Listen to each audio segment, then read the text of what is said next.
धांधली के खिलाफ इंडिया न्यूज की मुहिम जारी है। हम लगातार नीट पीड़ित छात्रों की आवाज बुलंद कर रहे हैं। अब इसका असर भी दिखने लगा है। पटना पेपर लीक को हमने प्रमुखता से उठाया, अब उसका भी असर दिखने लगा है। पटना के इकोनॉमिक ऑफेंस यूनिट यानी ईओयू ने बड़ा एक्शन लेते हुए 9 परीक्षार्थियों को नोटिस भेजा है। पेपर लीक मामले की जांच कर रही ईओयू ने सभी परीक्षार्थियों को अपने अभिभावकों के साथ पूछताछ के लिए कार्यालय बुलाया है। ये वो छात्र हैं जो 5 मई को हुई नीट परीक्षा में अपियर हुए थे। ये सभी छात्र बिहार के अलग अलग जिलों के रहने वाले हैं। पटना पुलिस ने सॉल्वर गैंग के जिन लोगों को पकड़ा है, उनके पास 13 परीक्षार्थियों के रोल कोड मिले हैं। इनमें से 4 को पुलिस पहले ही गिरफ्तार कर चुकी है। बाकी 9 के बारे में ईओयू ने एनटीए को चिट्ठी भी लिखी है।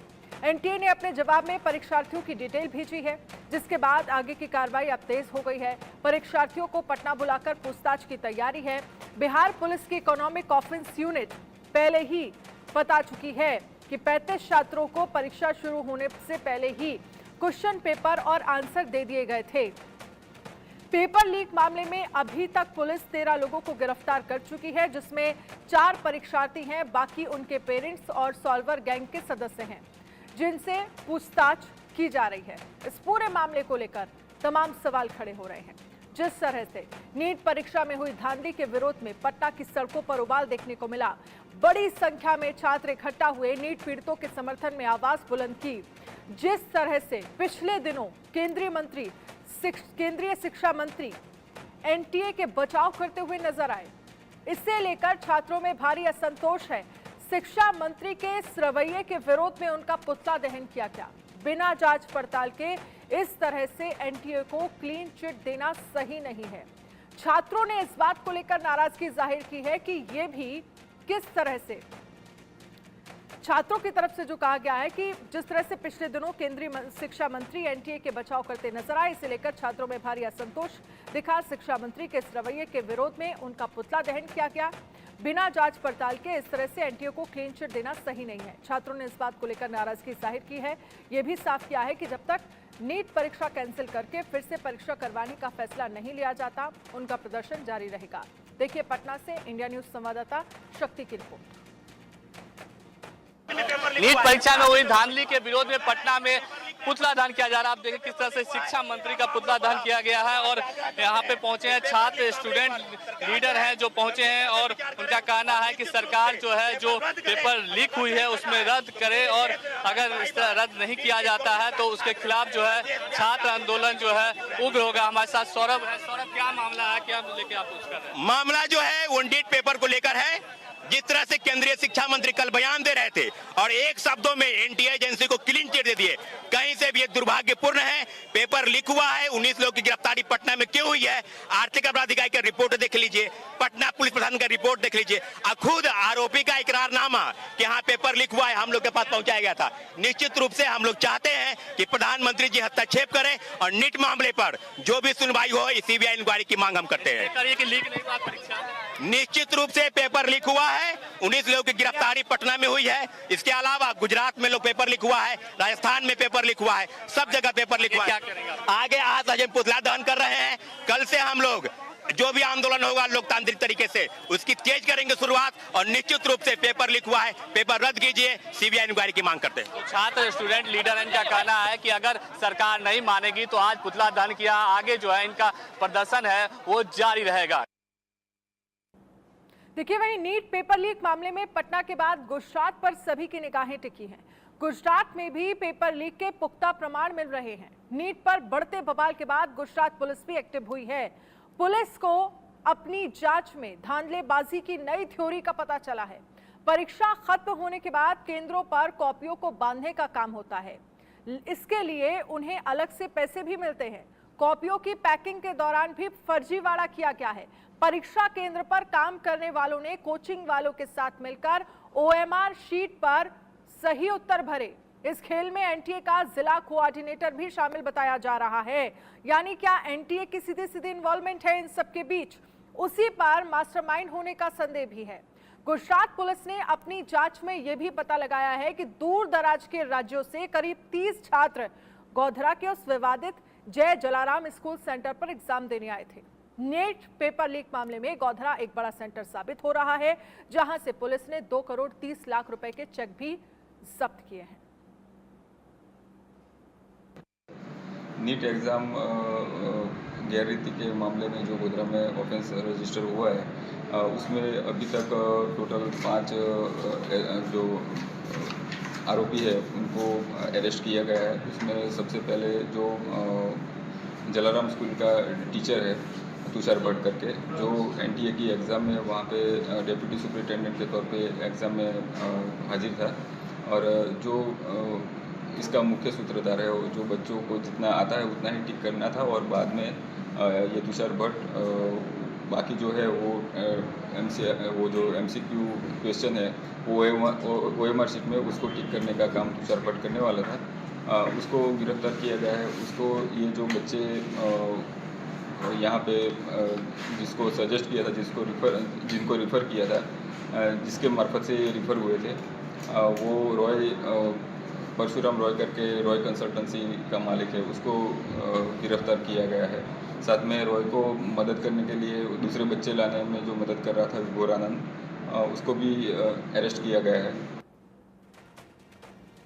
और इस पर चर्चा करने के लिए हमारे साथ तमाम खास मेहमान जुड़ेंगे, हमारे साथ संवाददाता भी जुड़ेंगे, लेकिन इससे पहले Rana Yashwant, editor in chief India news हमारे साथ जुड़ गए हैं। राणा सर, जिस तरह से लगातार इंडिया न्यूज़ 24 लाख छात्रों के लिए लड़ाई लड़ रहा है, जो लगातार 24 लाख छात्र हैं वो ये आरोप लगा रहे हैं कि इस पूरे नीट पेपर एग्जाम में स्कैम हुआ है, धांधली हुई है, पेपर लीक हुआ है, और फिर सवाल तब और उठने लग जाते हैं जब रिजल्ट सामने आता है। 67 छात्र जो हैं वो टॉप करते हैं, 720 में से 720 अंक उनके आते हैं। 2 छात्र जो कि 718 और 719 अंक लाते हैं, ये सवाल को और ज्यादा गहरा कर देता है। और 2 सबसे अहम चीजें अभी तक सामने निकल कर आई हैं। एक तो पटना का मामला, जहां पर लगभग 25 छात्र ऐसे हैं जिन्हें पहले ही क्वेश्चन पेपर दे दिया गया था, आंसर दे दिया गया था, और दूसरा है गोधरा का वो सेंटर जहां पर दूर दराज से बच्चे एग्जाम देने के लिए आते हैं। आपके पास ऑप्शन होता है तो आप आसपास का इलाका चूज करते हैं कि यहां पर हम सेंटर पे पेपर देने जा सकते हैं, लेकिन अगर वहां पर दूर दराज से, बिहार से, झारखंड से, यहां से छात्र अगर पेपर देने वहां पहुंच रहे हैं, ये साफ बताता है कि पूरा का पूरा सेंटर जो है वो मैनेज किया गया है। लेकिन एनटीए इन सब पर चुप है और ये मानने को तैयार नहीं है कि पूरे पेपर में धांधली हुई है। अनन्या, आपने बिल्कुल सही कहा है, और ये 718 719 अंक नहीं होते तो ये लफड़ा, इतना विवाद बढ़ता ही नहीं, क्योंकि यहीं से वो पोल खुलना शुरू हुई। अब मामला ये है कि एनटीए को उन सारे मामलों से परहेज क्यों है जो पटना और गोधरा की से आ रहे हैं। पटना में अगर फर्ज कर लो कि पेपर जो जले मिले, उन पेपर्स को आपको अपने ओरिजिनल पेपर से मिलान कराना है। दिक्कत क्या है, जिन स्टूडेंट्स के बारे में जिनको पटना पुलिस ने पकड़ा, अपनी FIR में उनका नाम दर्ज किया, उनके बयान दर्ज किए, उनके बारे में डिटेल्स लेने में आपको परेशानी क्या है। पटना पुलिस ने जांच जहां तक अपनी जारी रखी है, उस जांच में सहयोग करना और जांच को एक नतीजे पहुंचाना, ये आपका वैसे भी दायित्व तो बनता है, लेकिन आप वहां से भाग रहे हैं। आप ये कहते हैं कि पेपर लीक नहीं हुआ। पेपर अगर लीक नहीं हुआ तो पटना पुलिस ने जितना कुछ रखा है, जो व्हाट्सएप में सवाल घूम रहे थे 4 मई की रात में, व्हाट्सएप के जितने भी सवाल हैं आपके जो ओरिजिनल पेपर्स हैं उनसे मैच करते हैं। जो आयुष नाम का लड़का, जिसका बयान पुलिस ने दर्ज किया, जो पहला लड़का था जो पटना पुलिस ने पकड़ा था, उसने कहा कि मुझे जिस लर्न हॉस्टल में ले जाया गया वहां 20-25 बच्चे पहले से थे और हमको सवाल दिए गए, उनके जवाब रखने को कहा गया। हम तैयार होकर के जब इम्तहान देने के लिए गए 5 मई 2024 को, तो हम सेंटर में मुझे जो पेपर मिला बिल्कुल हूबहू वही था जो मुझे लर्न हॉस्टल में दिया गया था, जिसका अभ्यास मुझसे करवाया गया था। क्या वो लड़का झूठ बोलता है? जो पुलिस के हवाले से, ऐसा भी नहीं कि लड़का खुद आकर कहता, पुलिस कह रही है, जो थाना इंचार्ज है वो FIR दर्ज कर रहा है। पुलिस मांगती है कि ये जो जितने भी लड़के हैं इनके डिटेल्स आप दीजिए। आप उस पूरी भूमिका को देखिए। पटना पुलिस को ये जानकारी मिलती है कि यहाँ एक गाड़ी घूम रही है और उस गाड़ी को आप संदिग्ध मानिए, क्योंकि मुझे लगता है कि ये लोग यहाँ सेटिंग के लिए आए हुए हैं। 0911 आखिरी नंबर होता है उस कार का। पुलिस कार को पटना में छानने लगती है और वो बेरी रोड पर पटेल भवन के आसपास सामने से आती हुई दिखती है। पुलिस चारों तरफ से उस गाड़ी को घेरती है, ड्राइवर भागने की कोशिश करता है, गाड़ी पकड़ी जाती है, उसमें 4 लोग मिलते हैं, उन चारों लोगों को पुलिस पकड़ती है। उसमें बच्चों के 4 एडमिट कार्ड होते हैं, फोटो कॉपी होती है। वो मानते हैं कि यहाँ एक गैंग है, उस गैंग के साथ ने सेटिंग की है और यहाँ बहुत सारे सेंटर्स पर मेरे बच्चे बैठे हुए हैं। यह FIR है पुलिस की। जो जले हुए पेपर्स हैं, उन पेपर से आपके पेपर का मिलान कराने में आपको दिक्कत क्या है? व्हाट्सएप पे जो मैसेज घूम रहे हैं उनसे मिलान कराने में दिक्कत क्या है? पुलिस जिन बच्चों के बारे में डिटेल्स मांग रही है उनसे उनकी डिटेल्स देने में आपको दिक्कत क्या है? अरे आप इस तरीके से भाग तो नहीं सकते। वैसे ही आप सही आपने कहा कि गोधरा में जो टीचर है उसके यहाँ से 7 लाख रुपए की नकद बरामदगी होती है, 2 करोड़ 30 लाख रुपए के चेक्स मिलते हैं। कहाँ से आए हैं ये 2 करोड़ 30 लाख के? और जब वो कह ही रहे हैं कि हाँ हम सेटिंग गेटिंग में हैं, तो फिर आपको तो सबसे पहले जाना चाहिए कि मैं इम्तिहान ले रहा हूं, मैं एक संस्था हूं, मेरी साख का सवाल है, मेरे भरोसे का सवाल है, 24 लाख बच्चों के भविष्य का सवाल है। अगर इस तरीके से लीकआउट्स हैं और इस तरह के लीकेजेस हैं और इस तरह गैंग काम कर रहा है, तो मुझे सबसे पहले इसको रोकना चाहिए और मुझे मेरी साख को बचाना चाहिए। लेकिन आप इन सब मामलों से भाग रहे हैं और कहते कि नहीं कुछ नहीं हुआ है, ये लीक तो हुआ ही नहीं, पेपर लीक नहीं है। और मामले खुलेआम वो चीख के कहते हैं कि हाँ ये लीक है। तो ऐसे में 24 लाख परिवारों, 24 लाख बच्चों का भरोसा अपने आप में आपके भीतर बना रहे, इसकी खातिर आपकी पहली जिम्मेदारी बनती है कि आप इसकी जांच करवाएं। हालांकि 8 जुलाई को सुप्रीम कोर्ट जब बैठेगा तो इसी मामले की जांच करेगा, पेपर लीक की। उससे पहले बजाय कि NTA उसके बाद जाके खड़ा हो कि हाँ मैं तो जांच करवा रहा हूं और अपने आप को वो शर्मसार महसूस करे, बेहतर ये है कि उसको पहल करनी चाहिए थी। लाजमी है, जितनी चीजें हैं, जितनी गवाहियां हैं, जितने सबूत हैं, पुलिस के जो रिकॉर्ड्स हैं, वो सारे कहते हैं कि ये लीक है। और सुप्रीम कोर्ट जब बैठेगा सबूतों के साथ तो जाहिर है कि वो पूछेगा NTA से कि क्या तमाशा है, ये क्या चल रहा है देश में। तो आप जो कह रही हैं बिल्कुल दुरुस्त है वो। जी बिल्कुल। इसके साथ ही दिलीप कुमार छात्र नेता हमारे साथ जुड़ गए हैं, पटना से हमारे साथ रितेश जुड़ गए हैं और साथ ही जतिन हमारे साथ अहमदाबाद से जुड़ गए हैं। दिलीप कुमार, इस पूरे मामले को लेकर जो सबूत पटना से सामने निकल कर आते हैं, जले हुए पेपर वहां पर मिलते हैं और कुछ बच्चे और जो गिरफ्तारियां, लगभग 19 गिरफ्तारियां हुई हैं, वो ये कह रहे हैं कि पेपर लीक हुआ है। दूसरी तरफ गोधरा का वो सेंटर सवाल खड़े करता है जहां पर 2 करोड़ से भी ज्यादा के चेक मिलते हैं। बाकायदा बिहार, झारखंड और भी तमाम ऐसे राज्य हैं, दूर दूर से छात्र वहां पर स्पेशली अगर पेपर देने जाते हैं तो ये सारी चीजें बता रहा है कि कहीं ना कहीं स्कैम हुआ है, पेपर लीक हुआ है, धांधली हुई है और रिजल्ट तो इस बात के साफ संदेश देता है। लेकिन इन सब पर NTA आंखें क्यों मूंदे हुए है?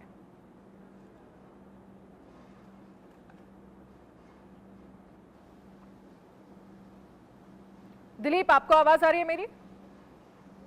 जी, सवाल फिर से दोहराइएगा, आवाज आप आ रही है। दिलीप, जो तमाम सबूत मिले हैं, पेपर जले हुए मिलना, पटना से 19 गिरफ्तारी में जो पूछताछ में सामने आया उसमें ये कहा जा रहा है, आरोपी ये कबूल रहे हैं कि पेपर लीक हुआ है, धांधली हुई है। और दूसरा गोधरा का वो सेंटर जहां पर 2 करोड़ से ज्यादा के चेक मिलते हैं, ये सब बता रहा है कि एक बड़ा स्कैम हुआ है। लेकिन NTA इन सब पर आंखें क्यों मूंदे हुए है? क्यों अब इसको स्वीकार नहीं किया जा रहा है कि गड़बड़ी हुई है? सबसे पहले तो इंडिया न्यूज को बहुत बहुत धन्यवाद कि 24 लाख देश भर के 24 लाख अभ्यर्थियों के हित में आप लड़ाई लड़ रहे हैं, इसके लिए बहुत बहुत धन्यवाद। और NTA का जहां तक सवाल है, तो शुरू से ही NTA संदिग्ध लग रहा है। इनका जो रोल है, इनकी जो भूमिका है वो संदिग्ध है। जिस तरह से फॉर्म भरने की तिथि समाप्त होने के बाद परीक्षा से कुछ दिन पहले फिर से विंडो खोला गया फॉर्म भरने के लिए, तो अभी तक NTA ने ये स्पष्ट नहीं किया कि वो किन लोगों के लिए फॉर्म भरने के लिए विंडो ओपन किया गया, उसमें से कितने लोगों का रिजल्ट हुआ, कितने लोगों को 720 में 720 मार्क्स आया, और जितने लोगों ने फॉर्म भरा था जो विंडो बाद में खोला गया उसमें सबका मार्क्स जारी करना चाहिए NTA को कि कितना कितना मार्क्स आया। और जब परीक्षा हुई थी 5 मई को, तो उसका तो पेपर ही लीक था। ये जो 720 में 720 आया या 719 718, ये तो बाद की बात है। लेकिन जब परीक्षा का पेपर ही लीक है तो उस परीक्षा का कोई मतलब ही नहीं रहता है। और NTA का ये कहना कि कोई पेपर लीक नहीं है, शिक्षा मंत्री का कहना कोई पेपर लीक नहीं है, देश भर के 24 लाख युवाओं के साथ घोर अन्याय है। और चोर कभी नहीं कहता है कि हमने चोरी किया है, और यही काम NTA कर रहा है। NTA इसलिए जांच में सहयोग नहीं कर रहा। 3 बार आर्थिक अपराध इकाई पटना के द्वारा उनको नोटिस भेजा गया, कोई जवाब नहीं, जांच में कोई सहयोग नहीं, कोई जानकारी नहीं दी जा रही है। तो ये सारा चीज ये साबित करता है कि NTA ही इसमें कहीं ना कहीं दोषी है, मिलीभगत है, और इसमें बड़े बड़े गिरोह शामिल है, चाहे वो गुजरात के हो, बिहार के हो, राजस्थान के हो, कई और जगह के हो। इसमें बड़ा बड़ा गिरोह सक्रिय है, इसमें बड़े बड़े लोगों का हाथ है। कुछ कोचिंग संचालक बड़े बड़े हैं, IAS IPS अधिकारी भी होंगे, नेता भी कुछ इसमें संलिप्त होंगे, और यही वजह है कि मामले की लीपापोती करने का प्रयास किया जा रहा है। कुछ दिन पहले बिहार में भी दिलीप, आप बिल्कुल सही कर रहे हैं कि मामले पर लीपापोती करने का प्रयास किया जा रहा है। और दूसरा सवाल ये भी है कि गोधरा में जो वहां पर ये कहा जा रहा है कि पेपर लीक हुआ, चीटिंग वहां पर बच्चों को कराई गई, दूर दूर से बच्चे वहां पेपर देने आए। वहां पर जो जिला कोऑर्डिनेटर है, NTA का जिला कोऑर्डिनेटर बताया जा रहा है, और वो ये कहा जा रहा है कि पूरी पूरी उसकी इन्वॉल्वमेंट है, यानी नीचे से लेकर ऊपर तक के अधिकारियों को ये सारी जानकारी थी। रितेश मिश्रा, आपके पास मैं आना चाहूंगी। EU की तरफ से आज जो 9 छात्रों को नोटिस भेजा गया है, पूछताछ के लिए उन्हें बुलाया गया है, इन 9 छात्रों को लेकर आपके पास क्या जानकारी है? कौन है ये 9 छात्र? अब बिल्कुल देखिए, ये वही छात्र हैं जिनके रोल नंबर, जो गाड़ी जिसका जिक्र अभी राणा सर ने थोड़ी देर पहले किया है, कि जो सफेद कलर की डस्टर गाड़ी जिसको चेकिंग की गई, और जब चेकिंग की गई तो उसमें देखिए कि नीट के प्रश्न पत्र पाए गए, कई संदेहास्पद डॉक्यूमेंट्स पाए गए, उसमें गिरफ्तारी हुई। पहली जो गिरफ्तारी हुई वो सिकंदर यादवेंदु की हुई, उसके साथ 4 अन्य लोग थे। आयुष जो एग्जाम दे रहा था BSCB DAB में नीट की, उसको जब पकड़ा गया तो उसने सारी चीजों को सिलसिलेवार तरीके से बताया। तो अब पूरा जो मामला है आप देखिए कि किस तरीके से EOU के पास आया, और EOU ने अब जब जैसे जैसे जांच को उसने आगे बढ़ाया है, उसमें इस बात की जानकारी मिली है कि इन जो गिरफ्तारियां हुई हैं यादवेंदु की, और जो बाकी 4 लोगों की पहले गिरफ्तारी की गई है, उन्हीं के पास से इन सभी छात्रों के रोल नंबर बरामद किए गए हैं। और इन सभी छात्रों को बुलाया गया है आर्थिक अपराध इकाई की शाखा पटना में है, वहां पर मंगलवार और बुधवार को इन्हें बाकायदा इनके गार्जियन के साथ बुलाया गया है, इनसे पूछताछ की जाएगी। इसके अलावा जो भी इनपुट्स मिले हैं, जो सोलवर गैंग के सदस्य हैं, उन तमाम इनपुट्स को आधार बनाकर इनसे पूछताछ की जाएगी। और जो हमारे सोर्सेज हैं EOU के अंदर, उनका साफ तौर पे कहना है कि जो पहला प्रश्न है वो यही है कि आखिर सोलवर गैंग के सरगना के पास आपका नंबर कैसे आया। लेकिन सबसे बड़ी बात यहां पर यह है कि आप देखिए कि किस तरीके से बिहार पुलिस ने पूरे मामले का उद्भेदन किया। बकौल पुलिस जो होती है वो किसी मामले में पड़ना नहीं चाहती है, आम लोगों का FIR दर्ज करने से वो पीछे हटती है, लेकिन खुद यहां पर वादी हैं जो शास्त्री नगर थाना प्रभारी हैं अमर कुमार, उन्होंने खुद पूरे मामले का बाकायदा उन्होंने FIR उन्होंने कराई। और उसके बाद आखिर जांच क्यों सुस्त पड़ गई? जब इंडिया न्यूज ने इस मुहिम को आगे बढ़ाया, जब इंडिया न्यूज ने लगातार इस खबर को आगे बढ़ाया, तब जाकर देश की संस्थाएं भी जागी, आर्थिक अपराध इकाई भी जागा है। और इसी के बाद इंडिया न्यूज की इस मुहिम के बाद आर्थिक अपराध इकाई के जो अधिकारी हैं, पहले तो कुछ बोलने से बचते थे, फोन तक उठाना मुनासिब नहीं समझते थे, लेकिन अब चलिए एक तो असर हुआ है कि अब बाकायदा वो जवाब दे रहे हैं। लेकिन होना तो ये चाहिए था कि जांच कितनी आगे बढ़ी, किन किन लोगों को हिरासत में लिया गया, किन किन लोगों पर दबिश डाली गई, इसकी एक एक जानकारी पब्लिक डोमेन में आनी चाहिए थी, मीडिया के समक्ष रखनी चाहिए थी। 24 लाख छात्रों से जुड़ा मामला है, उनके भविष्य से जुड़ा मामला है। इसी नीट परीक्षा के लिए लोग सालों सालों से तैयारियां करते हैं, एग्जाम देते हैं, लेकिन अगर इस तरह से धांधली होगी तो कहीं ना कहीं उन छात्रों के भविष्य के साथ खिलवाड़ है जो जेन्युइन रूप से इस परीक्षा का इंतजार करते हैं। राणा सर, इसमें मैं आपका कमेंट चाहूंगी। जब 5 मई को नीट UG की परीक्षा थी, उसी दिन पटना से ये मामला जो है वो उठा कि पेपर लीक का मामला सामने आया 5 मई के ही दिन। क्या तभी इस पूरे मामले को लेकर जांच नहीं होनी चाहिए थी? अगर एक भी पेपर लीक का मामला सामने आया, फिर तो रिजल्ट 10 दिन पहले घोषित कर दिया जाता है, 4 जून, जिस दिन चुनाव के नतीजे आए। अब यहाँ ये कह सकते हैं कि बहुत ज्यादा प्रकाश नहीं डाला जाएगा। हालांकि अगले दिन ये पूरा मामला जो है वो सुर्खियों में आ गया और उठ गया जब 67 छात्र जो है वो टॉप करते हैं। और दूसरा, मैं आपसे ये समझना चाहूंगी कि ये उन छात्रों के भविष्य के साथ खिलवाड़ है जो जेन्युइन इस परीक्षा में शामिल होना चाहते हैं, अपना भविष्य बनाना चाहते हैं। और 67 छात्र जो 720 अंक लेकर आए हैं, कुछ उसमें से ऐसे हैं जिनके 12th क्लास में भी जो बहुत एवरेज मार्किंग के साथ पास हुए हैं। ऐसे छात्र अगर डॉक्टर बनेंगे तो फिर देश के भविष्य का क्या, स्वास्थ्य विभाग का क्या? ये बात आपकी बिल्कुल सही है। हम मुन्ना भाई MBBS बनाना चाहते हैं तो पूरे देश को हम एक जोखिम में झोंक रहे हैं, और ये हालात बहुत अच्छे नहीं हैं, खतरनाक हैं। फर्ज कर लीजिए कि 5 मई को जो आप कह रही हैं कि एक पेपर लीक का मामला आता है, तो एनटीए को उसी समय जगना चाहिए था और पटना पुलिस संपर्क करना चाहिए था कि आपके यहाँ जो मामला दर्ज हुआ है और जिन लोगों से पूछताछ हुई है वो कौन-कौन से लोग हैं, क्या सबूत है, कैसा है, किस तरह जले पेपर्स हैं, हम जानना चाहते हैं। और फिर जाकर के जांच परख पड़ताल करके एनटीए खुद ही एक नतीजे पहुंचता कि उसका इम्तिहान साफ-सुथरा है भी या नहीं है।